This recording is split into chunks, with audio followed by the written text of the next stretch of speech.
இது என்ன தீம் கேக்கு முடிஞ்சா கண்டுபிடிங்க அப்படின்னு சொல்லியிருந்தேன். எல்லாருமே சொல்லி வச்ச மாதிரி தலை ஃபார் எ ரீசன், சிஎஸ்கே, எம்எஸ்டின்னு சூப்பராகவே கண்டுபிடிச்சிருந்தீங்க.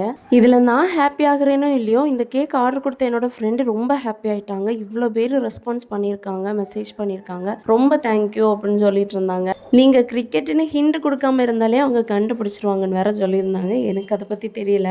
அவங்க பையனோட 7th பர்த்டேங்கிறதுனால 7 நம்பர்லேயே கேக் வேணும், அதுவும் கிரிக்கெட் தீமில், சிஎஸ்கே தீமில் செஞ்சு தாங்கன்னு கேட்டிருந்தாங்க.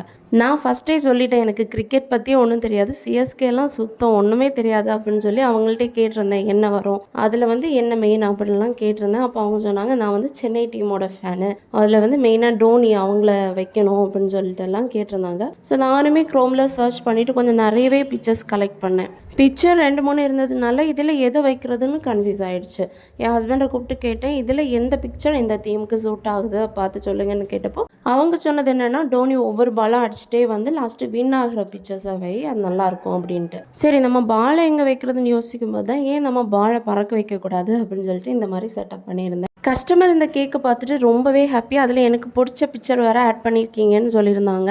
என்ன பிக்சர்னு கேட்டப்போ தான், மேட்ச் வின் பண்ணதுக்கப்புறமா டோனி ஸ்டம்ப் ஒரு மூமெண்ட் எனக்கு ரொம்ப பிடிக்கும்னு சொல்லிட்டு, உங்களுக்கு கிரிக்கெட்டை பற்றி எதுவும் தெரியாதுன்னு சொன்னீங்க, ஆனால் ரொம்பவே சூப்பராக பண்ணியிருக்கீங்கன்னு நல்ல ஒரு ஃபீட்பேக்கும் கொடுத்தாங்க.